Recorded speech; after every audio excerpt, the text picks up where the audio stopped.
Palavra da Verdade, com Hernandes Dias Lopes. Abra sua Bíblia comigo, por gentileza. O Evangelho de Cristo, conforme o relato de João, capítulo 21. João, capítulo 21. E nós faremos a leitura dos versos 1 ao verso 19. Está escrito o seguinte: Depois disso, tornou Jesus a manifestar seus discípulos junto do mar de Tiberíades, e foi assim que ele se manifestou. Estavam juntos Simão Pedro, Tomé, chamado Dídimo, Natanael, que era de Caná da Galileia, os filhos de Zebedeu e mais 2 dos seus discípulos. Disse-lhe Simão Pedro: Vou pescar. Disseram-lhe os outros: Também nós vamos contigo. Saíram e entraram no barco, e naquela noite nada apanharam. Mas ao clarear da madrugada estava Jesus na praia. Todavia os discípulos não reconheceram que era ele. Perguntou-lhes Jesus: Filhos, tendes aí alguma coisa de comer? Responderam-lhe: Não. Então lhes disse: Lançai a rede à direita do barco e achareis. Assim fizeram e já não podiam puxar a rede, tão grande era a quantidade de peixes. Aquele discípulo a quem Jesus amava disse a Pedro: É o Senhor. Simão Pedro, ouvindo que era o Senhor, cingiu-se com sua veste, porque se havia despido, e lançou-se ao mar. Mas os outros discípulos vieram no barquinho puxando a rede com os peixes, porque não estavam distantes da terra, senão quase 200 côvados. Ao saltarem em terra, viram ali umas brasas, e em cima peixes, e havia também pão. Disse-lhes Jesus: Trazei alguns dos peixes que acabaste de apanhar. Simão Pedro entrou no barco e arrastou a rede para a terra, cheia de 153 grandes peixes. E não obstante serem tantos, a rede não se rompeu. Disse-lhes Jesus: Vinde, comei. Nenhum dos discípulos ousava perguntar-lhe: Quem és tu? Porque sabiam que era o Senhor. Veio Jesus, tomou o pão e lhes deu, e de igual modo o peixe. Já era esta a terceira vez que Jesus se manifestava aos discípulos, depois de ressuscitado dentre os mortos. Depois de terem comido, perguntou Jesus a Simão Pedro: Simão, filho de João, amas-me mais do que esses outros? Ele respondeu: Sim, Senhor, tu sabes que te amo. Ele disse: Apacenta os meus cordeiros. Tornou a perguntar-lhe pela segunda vez: Simão, filho de João, tu me amas? Ele lhe respondeu: Sim, Senhor, tu sabes que te amo. Disse-lhe Jesus: Pastorei as minhas ovelhas. Pela terceira vez Jesus lhe perguntou: Simão, filho de João, tu me amas? Pedro entristeceu-se por ele lhe ter dito pela terceira vez: Tu me amas? E respondeu-lhe: Senhor, tu sabes todas as coisas, tu sabes que eu te amo. Jesus lhe disse: Apacenta as minhas ovelhas. Em verdade te digo que quando eras mais moço, tu te cingias a ti mesmo e andavas por onde querias. Quando, porém, fores velho, estenderás as mãos e outro te cingirá e te levará para onde não queres. Disse isto para significar com que gênero de morte Pedro havia de glorificar a Deus. Depois de assim falar, acrescentou-lhe: Segue-me. Amém. Das redes ao cajado é o tema que eu gostaria de tratar com vocês nesta noite. Quero pedir permissão para só voltar a este texto jamais na conclusão da minha fala. Na verdade, o meu propósito hoje é apresentar a vocês este homem que nós chamamos de Apóstolo Pedro. Este homem que foi discípulo de Jesus, apóstolo de Jesus e o líder deles. Este homem que, cheio do Espírito Santo, pregava e os corações se derretiam. Orava pelos enfermos e eles eram curados. Este homem que é mais do que um nome, uma biografia, ele é um emblema. Ele é um retrato de todos nós, dos nossos avanços e recuos, das nossas escaladas e quedas, dos nossos arroubos de coragem e da nossa covardia tão vergonhosa, da nossa promessa de fidelidade incondicional a Deus, das negações vergonhosas a Cristo Jesus.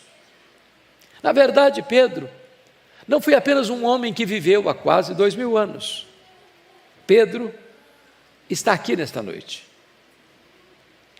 Pedro não está apenas entre nós.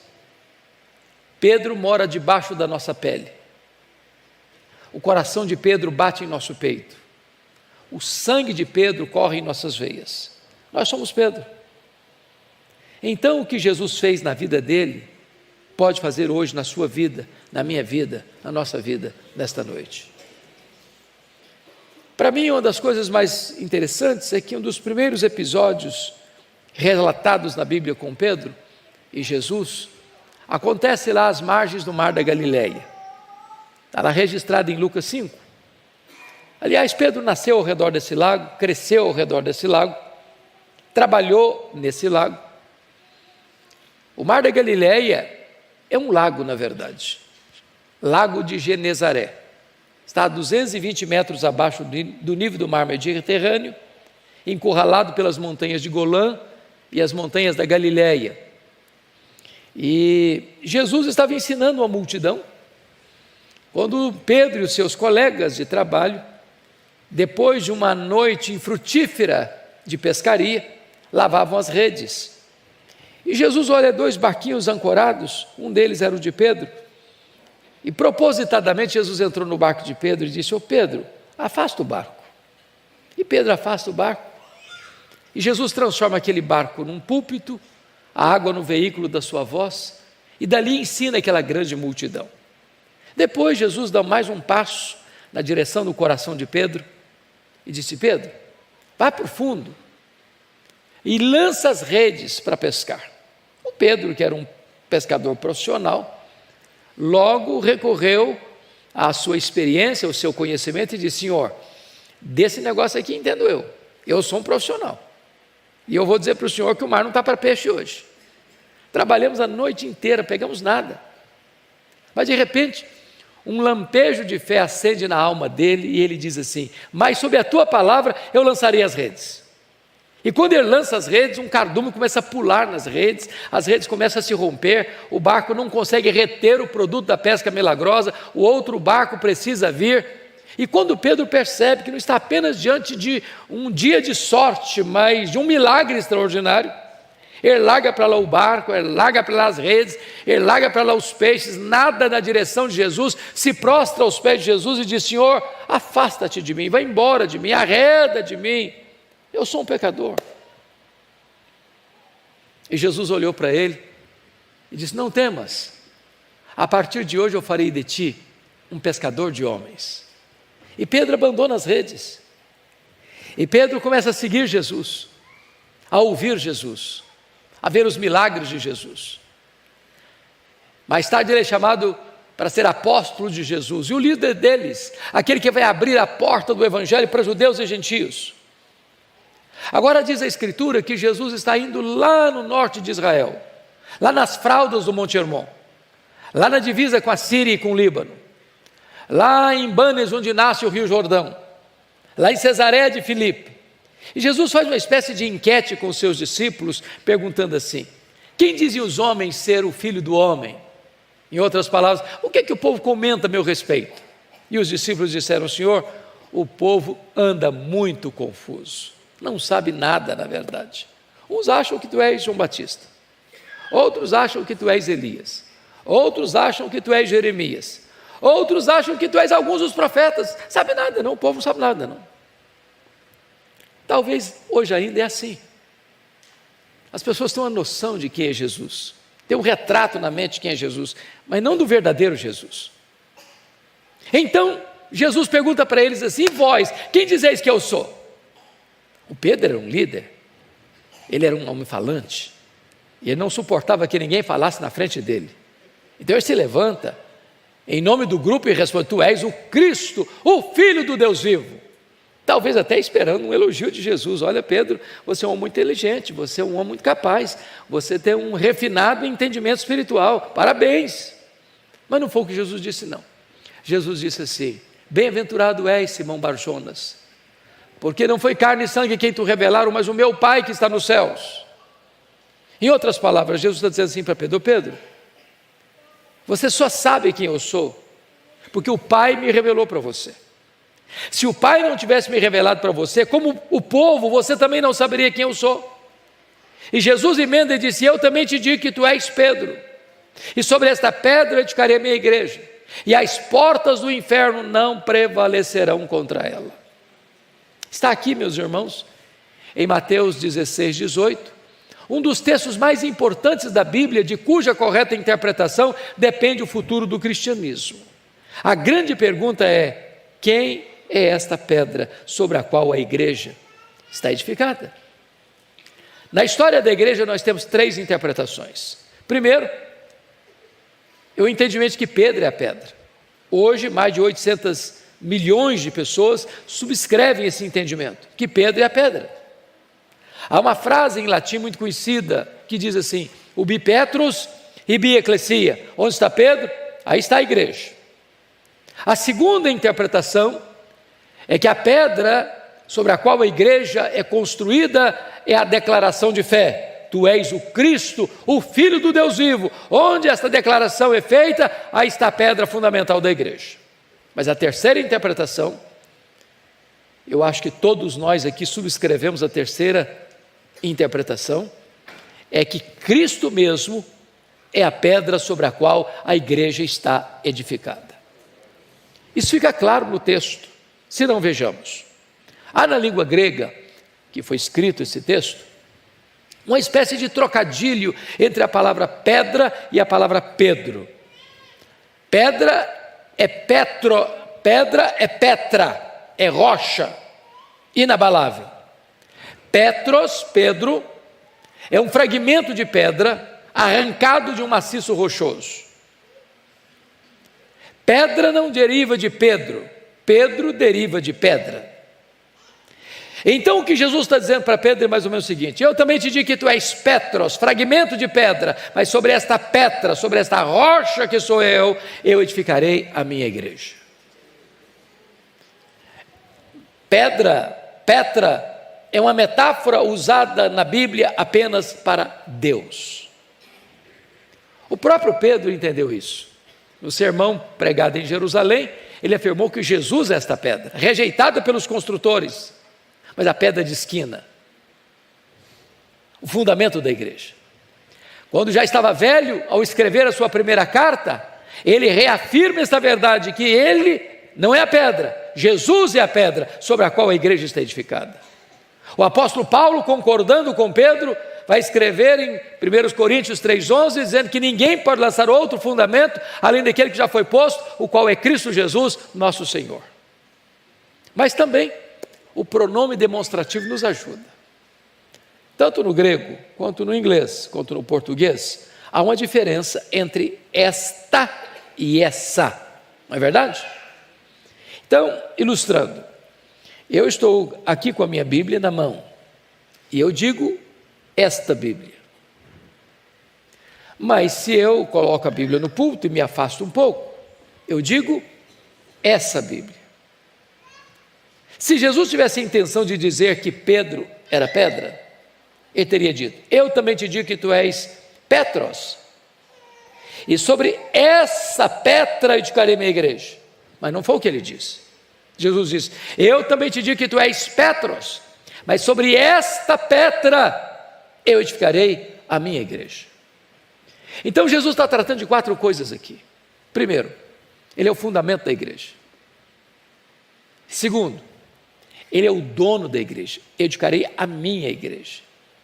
A igreja não é sua, a igreja não é minha, a igreja não é nossa, a igreja tem dono. E o dono da igreja tem marcas de cravos em suas mãos. E o dono da igreja a comprou com o seu próprio sangue. Segundo, aliás, terceiro, primeiro, Jesus é o fundamento. Segundo, Jesus é o dono. Terceiro, Jesus é o edificador da igreja. Ele diz: eu edificarei a minha igreja. Quem edifica a igreja não é você, nem eu, nem nós. Quando você vai para a Bíblia, tudo procede de Deus, tudo provém de Deus. Ele quem dá o arrependimento para a vida, Ele quem dá a fé salvadora, Ele quem regenera, Ele quem justifica, Ele quem santifica, Ele quem nos batiza no corpo de Cristo, Ele quem nos sela, Ele que é o penhor, Ele quem glorifica, tudo provém dEle. Nós poderíamos usar todo o nosso conhecimento, toda a nossa metodologia, toda a nossa estratégia, e nós não produziríamos um convertido sequer.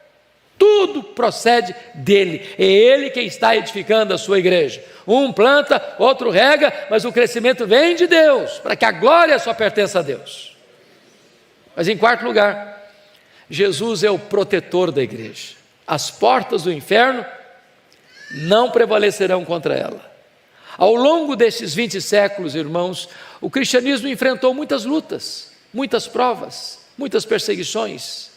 Os crentes foram queimados vivos, os crentes foram crucificados, os crentes foram caçados nas cavernas, nas catacumbas, os crentes foram jogados às feras. Mas quanto mais sangue era derramado, mais a igreja florescia, mais a igreja crescia. Ninguém pode deter a igreja, ninguém pode destruir a igreja, ninguém pode levar a igreja ao fracasso e ao ocaso da sua existência, porque aquele que morreu por ela é aquele que a protege. Louvado seja o Senhor. Mas notem comigo, quando Jesus termina de esclarecer isso para os seus discípulos, ele passa para uma nova fase do discipulado. Ele nunca tinha falado até então sobre esse assunto com os seus discípulos. Que assunto? Ele diz assim: é necessário que eu suba para Jerusalém, para ser entregue nas mãos dos principais sacerdotes e escribas, para ser crucificado, para ressuscitar ao terceiro dia. E diz a Bíblia que o mesmo Pedro que acabara de afirmar que ele era o Cristo, Filho do Deus vivo, chama Jesus a parte. Vem cá, Jesus, vem cá um pouquinho, vem cá um pouquinho, vem cá um pouquinho. E ele passa a reprovar Jesus. Tem misericórdia de ti mesmo. Fuja dessa ideia de cruz. Pare de pensar em morte. Pense em vida. E diz a Bíblia que Jesus imediatamente olha para ele e diz: arreda, Satanás, és para mim causa de tropeço, não cogitas as coisas de Deus, apenas as coisas dos homens. Irmãos, se a igreja estivesse edificada sobre Pedro, ela estaria edificada sobre areia movediça, instável, inseguro, incerto. Mas louvado seja Deus, a igreja está edificada sobre uma rocha que não se abala. Mas vamos entender o que Jesus disse. Primeiro, Jesus não está dizendo que Pedro é Satanás. Segundo, Jesus não está dizendo que Pedro está endemoniado. Terceiro, Jesus não está mandando Pedro arredar. Quarto, Jesus está mandando Satanás arredar. Que Satanás? O Satanás está tentando induzir Pedro a afastar Jesus da cruz. Se não entendermos isso, a gente inverte os papéis. A gente diz: arreda, Pedro. Aí o Satanás fica. Não, quem tem que arredar é Satanás. Pedro fica. Pedro é discípulo. Pedro é apóstolo. E em Pedro Jesus vai continuar investindo. Tanto é fato que uma semana depois, Jesus sobe para um alto monte. A tradição diz que é o Monte Tabor. Outros acham que é o Monte Hermon. Para nós não importa a geografia, porque nós não fazemos peregrinação sagrada. Para nós todo o solo é sagrado. Onde Jesus está, aí é lugar santo. E diz a Bíblia que Jesus leva consigo para esse alto monte Pedro, Tiago e João. E no topo dessa montanha, Jesus orou. E Pedro e os seus colegas dormiram. O que dava prazer em Jesus, dava sono neles. No topo dessa montanha, 4 milagres aconteceram. Primeiro, Jesus foi transfigurado na presença deles. Segundo, Moisés e Elias apareceram em glória na presença deles. Terceiro, uma nuvem luminosa os envelopou. Quarto, de dentro da nuvem surge uma voz divina dizendo: este é o meu filho, o meu eleito, a ele ouvi. E diz a Bíblia que o Pedro, achando que estava no controle da situação, disse assim: mestre, fazer o seguinte, nós vamos fazer aqui 3 tendas, uma será tua, outra de Moisés, outra de Elias. Diz a Bíblia que ele não sabia o que estava falando. E por que não sabia o que estava falando? Estava falando uma bobagem. Pedro não compreendeu a centralidade da pessoa de Jesus.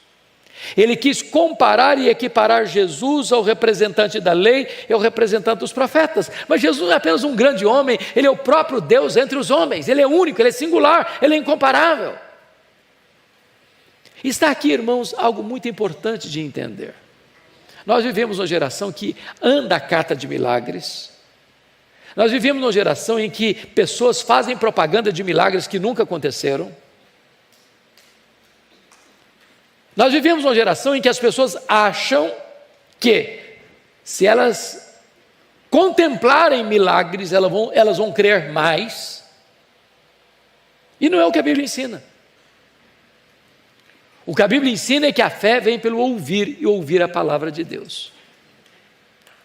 Está representado no topo dessa montanha 3 gerações: a geração de Moisés, a geração de Elias e a geração dos apóstolos.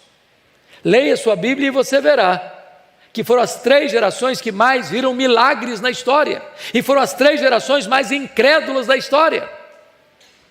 Pedro está pisando um terreno sobrenatural, Pedro está encharcado de um ambiente marcado por milagres, mas Pedro não tem discernimento de quem é Jesus. Segundo lugar, Pedro não discerne também a centralidade da missão de Jesus. Notem vocês que quando Jesus desce desse monte da transfiguração, ele cura um menino endemoniado, devolve o menino a seu pai, e diz Lucas 9, 43 e 44, que em face desse extraordinário milagre, todos se maravilhavam do quanto Deus fazia por intermédio de Jesus. Todos quem? A multidão e os discípulos. E Jesus viu nessa admiração um laço, uma armadilha, um terreno escorregadio para os discípulos. O mesmo que ocorrera lá em João 6, quando Jesus multiplicou pães e peixes, a multidão queria fazer de Jesus um milagreiro, um rei político, um Messias político, apenas operador de sinais e maravilhas. E Jesus despede os discípulos primeiro, para que eles não fossem tentados por essa agenda.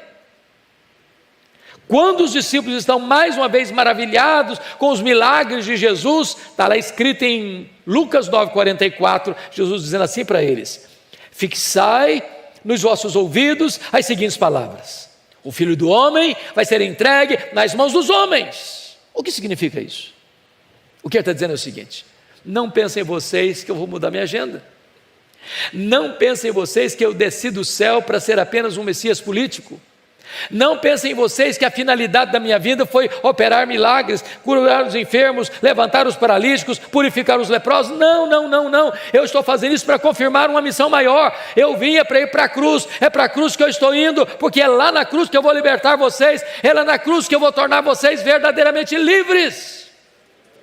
Se vocês perceberem, Lucas 9:31 diz que a conversa, a agenda de Moisés e Elias com Jesus, lá na montanha, foi sobre sua partida para Jerusalém. A palavra partida no grego é a palavra êxodos, de onde vem a nossa palavra portuguesa êxodo. O que foi o êxodo? Foi a libertação de Israel da escravidão do Egito. O que está acontecendo é o seguinte: a partida de Jesus para Jerusalém seria e é o nosso êxodo. O que significa isso?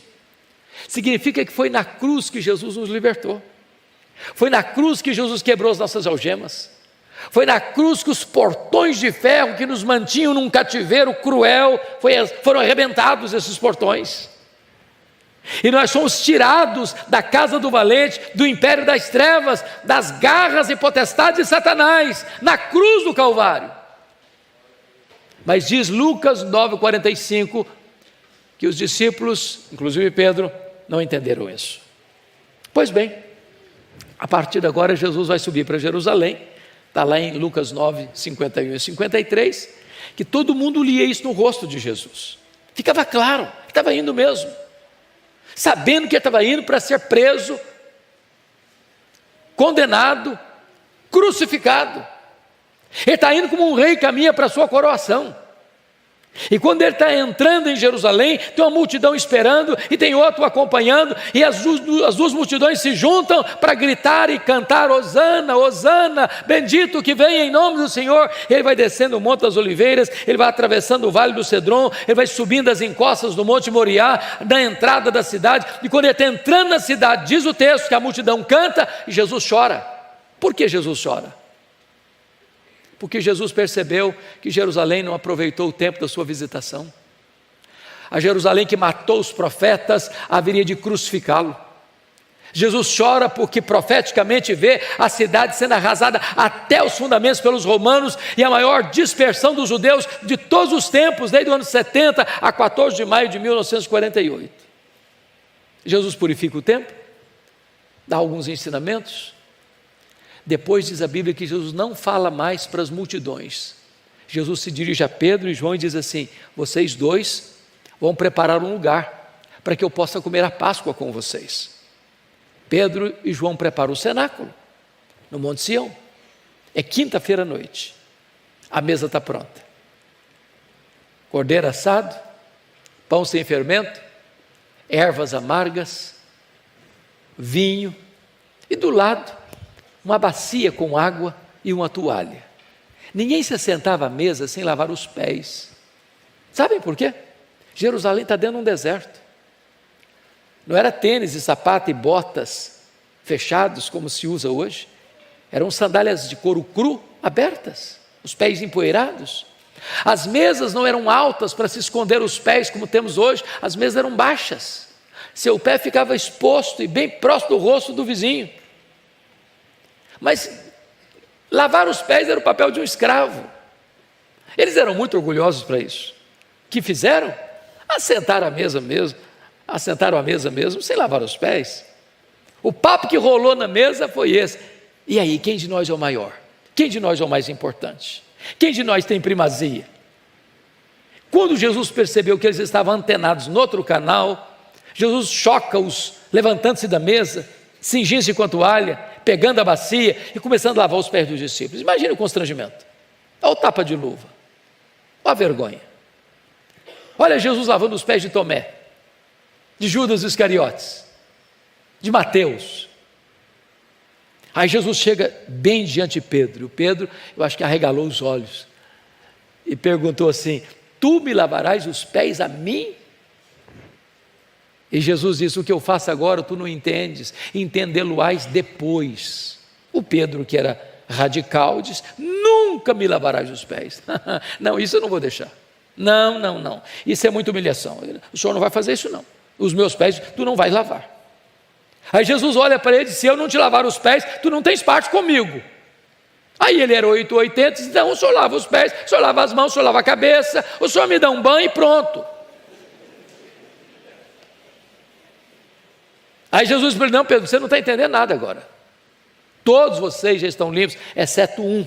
Jesus está falando de Judas Iscariotes, o traidor. Só precisa lavar os pés. Sabe o que significa isso? Jesus está dizendo: vocês todos já receberam o lavar regenerador do Espírito Santo. Isso acontece uma única vez, nunca mais precisa se repetir. Mas todos que já foram regenerados precisam passar constantemente pelo processo da santificação. Meus irmãos, aqui está um ponto fundamental, porque terminado isso, depois de comer a Páscoa, a última Páscoa, Jesus pega um pão, o parte e diz: este pão é o meu corpo que é dado por vós, tomai e comei, fazei isto em memória de mim. Depois Jesus pega o copo de vinho e diz assim: este cálice é a nova aliança em meu sangue, tomai e bebei dele todos, fazei isto em memória de mim até que eu retorne para vós.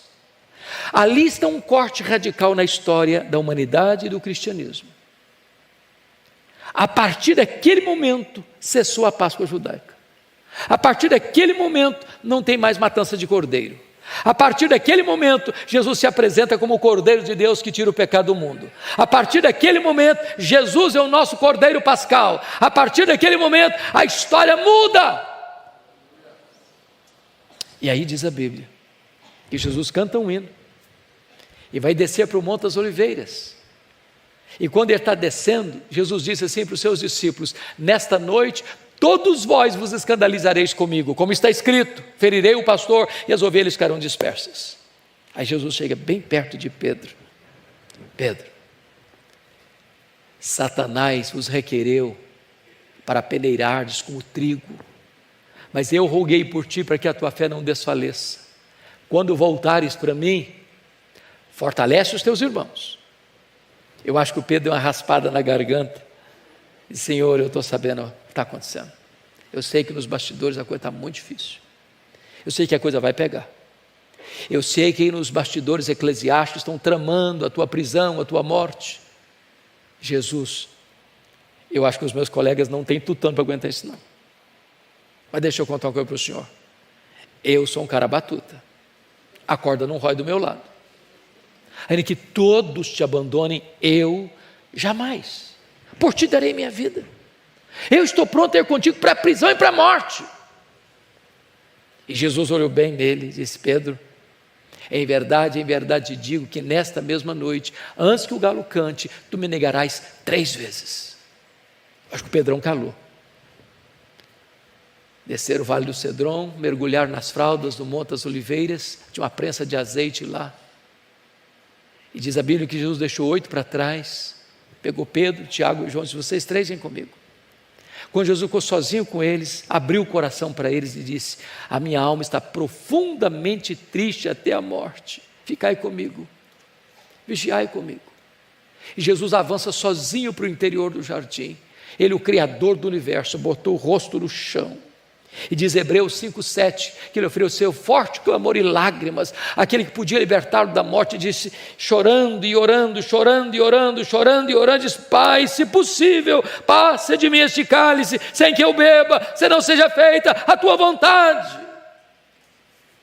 Quando ele terminou de orar, esse primeiro período, ele voltou para Pedro, seus colegas, estavam dormindo.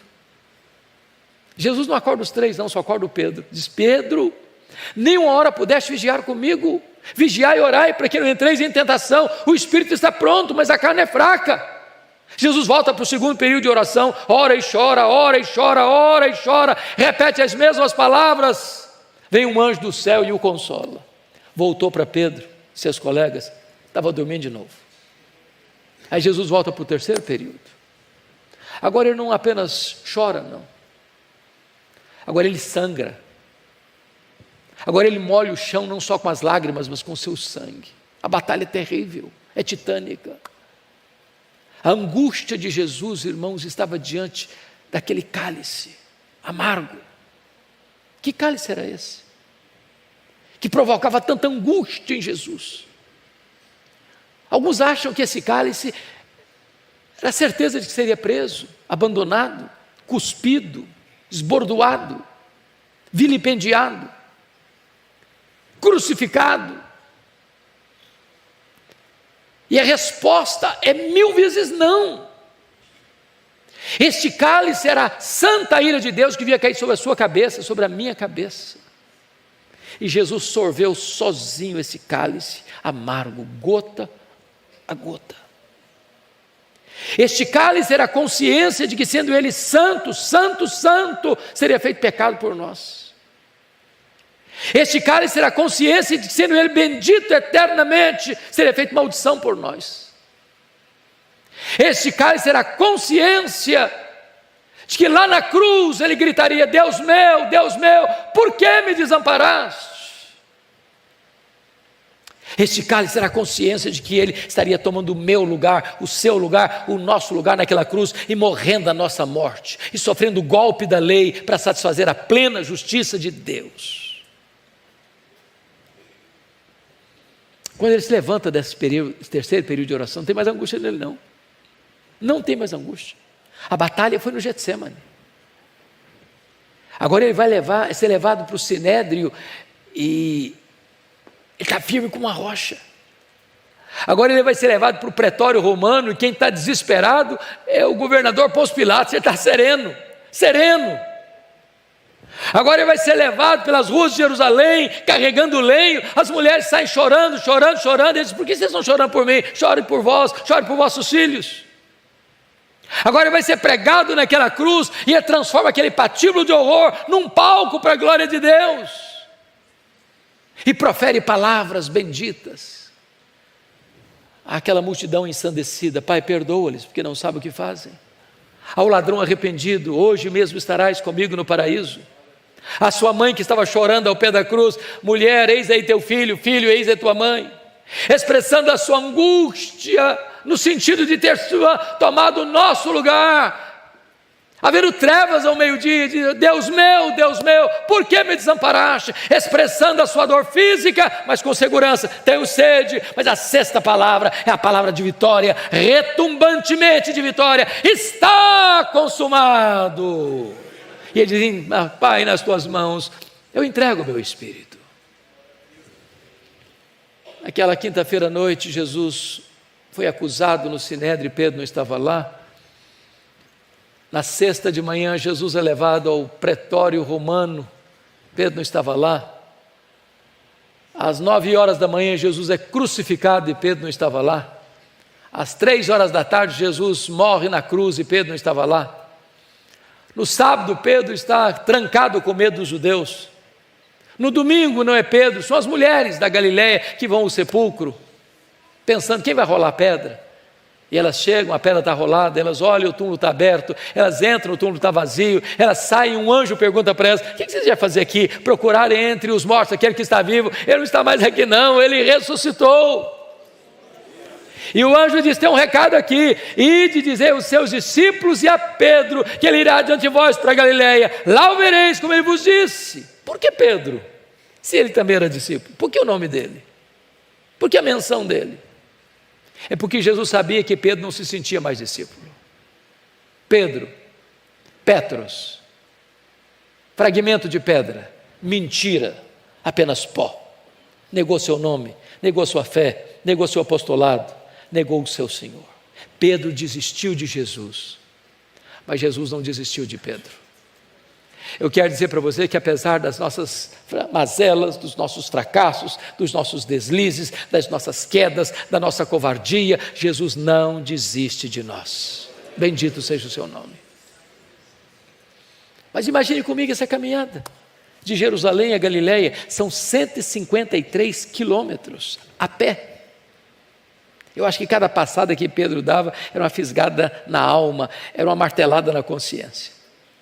Eu acho que ele fez essa viagem toda pensando assim: quando Jesus se encontrar comigo, ele vai me arrebentar todinho, vai me quebrar todinho. Ele vai botar o dedo no meu nariz e dizer que eu sou um covarde, que eu sou um fracasso. Eu sou mesmo. Quando ele chega na Galileia, Jesus não está lá. Jesus não está lá. Ele era um líder, e você sabe que todo líder é um influenciador, ou para o bem ou para o mal. Ele diz para os colegas assim: eu vou pescar. Isso não é eu estou estressado, preciso melhorar as minhas emoções, não. Ele está dizendo o seguinte: acabou para mim, fim de linha para mim. Vou voltar para o passado, vou voltar para as redes, não tem mais futuro. Mas me permita dizer uma coisa: quando o homem se afasta de Deus, nem pescar consegue mais. Naquela noite eles não pegaram nenhuma piaba. Estão voltando de redes vazias, com a alma empapuçada de dor. O dia está amanhecendo. Lá na praia tem alguém que eles não sabem quem é. E essa pessoa que está na praia, eles estão a 100 metros, estão chegando. E ele se dirige assim: covardes! Foi assim mesmo? Não. Filhos! Filhos! Filhos! Tem nessa única palavra mais de 1 tonelada de graça para um bando de covardes, de desertores. É assim que ele trata você e trata a mim. Filhos, tendes aí alguma coisa de comer? Não! Lançai a rede à direita do barco e achareis. Aquele a quem adoramos nesta noite empurra um cardume de peixes selecionados para o direito do barco, e quando eles lançam a rede, 153 grandes peixes, grandes e selecionados, começam a pular nas redes. E o João, que é mais sensível, disse: ô Pedro, é ele, chegou, Pedro, é o Senhor, Pedro, é ele mesmo, Pedro. E o Pedro larga para lá o barco, larga para lá as redes, larga para lá os peixes, nada 100 metros, coração acelerado, e a pessoa: agora ele vai me quebrar, ele vai me arrebentar todo, vai botar o dedo no meu nariz, vai dizer que eu sou um fracasso. Quando ele chega, eu tomo um susto. Ele vê um braseiro com pão e com peixe.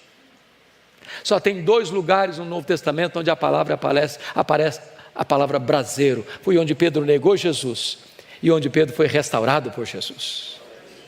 Jesus plantou aquele braseiro ali, como que restaurando a cena do crime, dizendo: ao Pedro, sabe por que eu coloquei esse braseiro aqui, meu filho?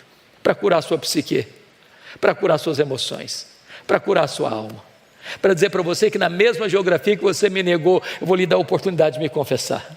Na mesma geografia que você caiu, eu vou levantar você.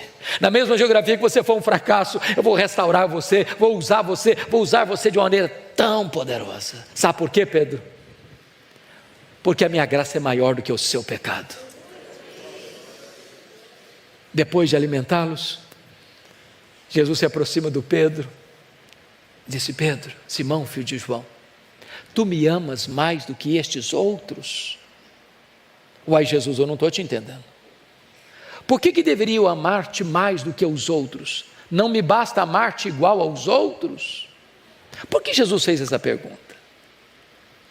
Porque lá atrás o Pedro havia dito assim: ainda que todos te abandonem, eu jamais. Sabe o que Pedro havia dito? Eu sou melhor do que os outros, sou mais crente do que os outros, sou mais fiel do que os outros.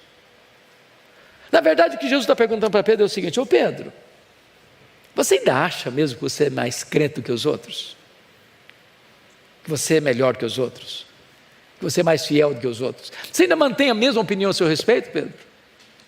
Pedro respondeu: sim, Senhor. Tu sabes que eu te amo. Tu apacenta os meus cordeiros.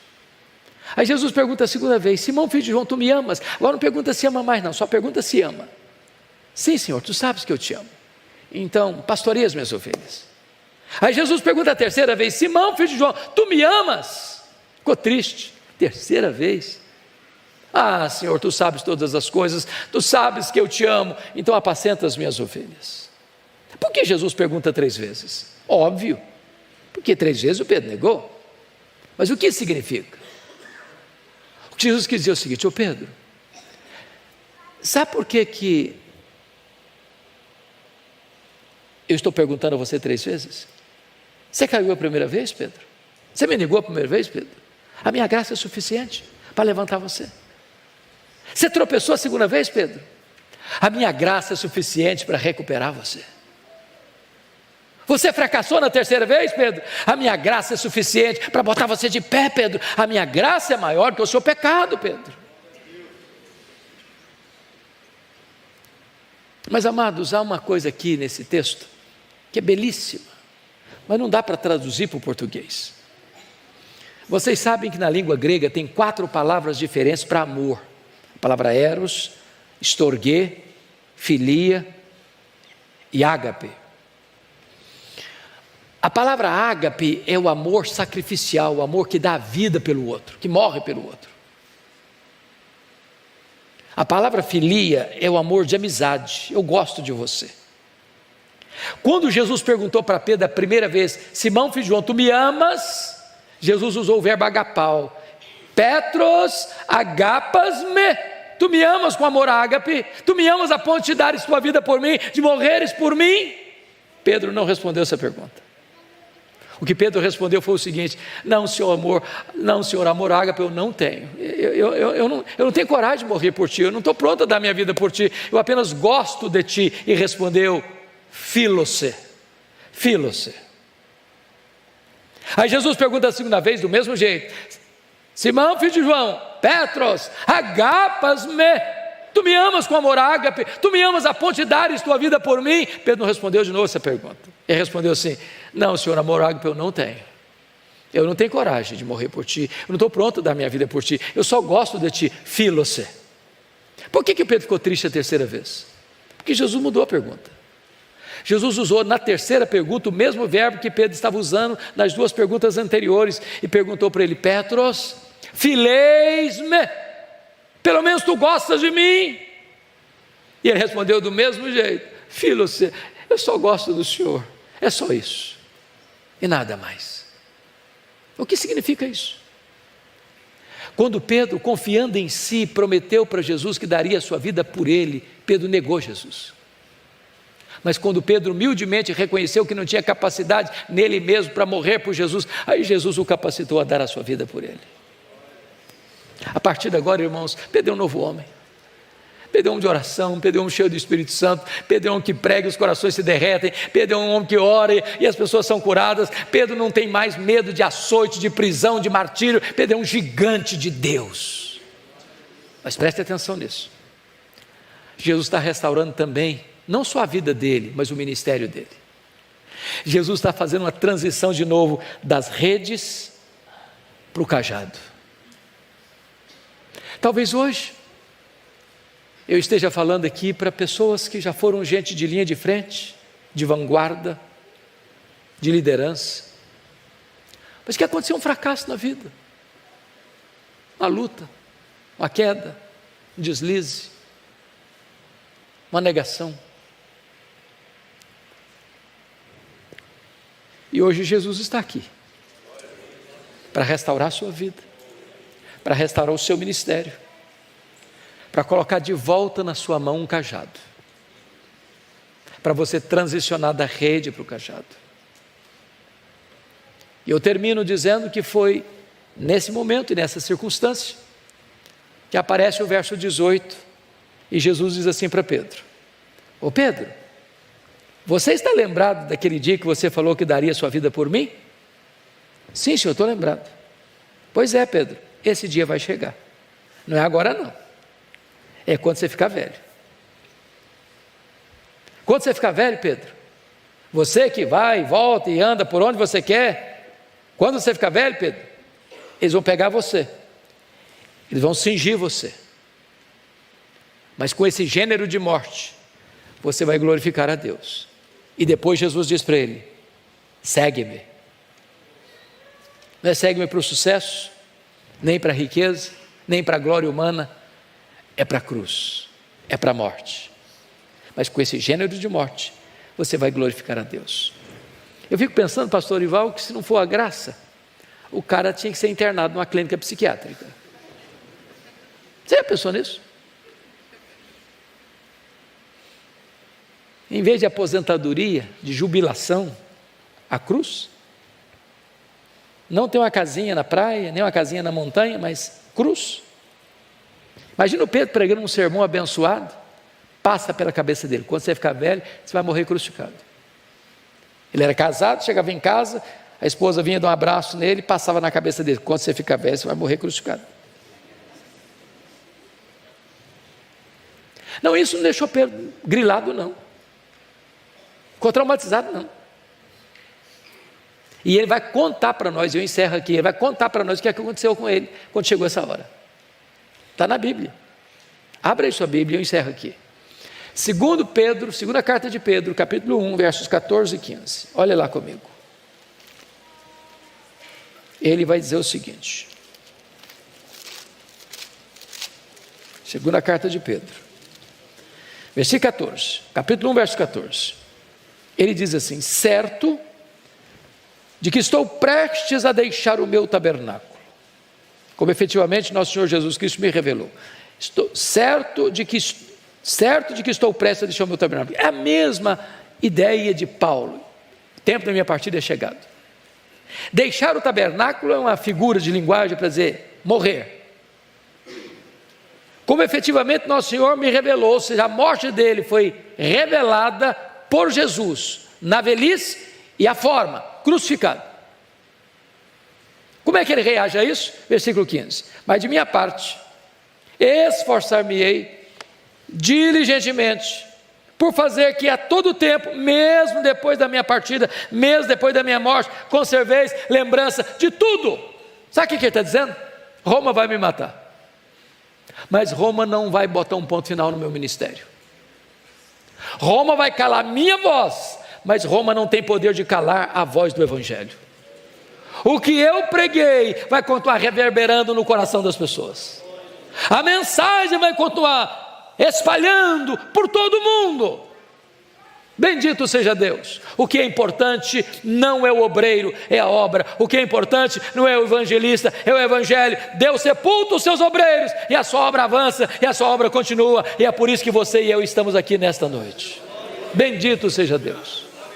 A minha oração é que hoje você seja restaurado por Deus. É que hoje você possa trocar as redes pelo cajado e nunca mais, depois de pôr a mão no arado, olhar para trás. Que o Senhor tenha misericórdia de nós. Amém.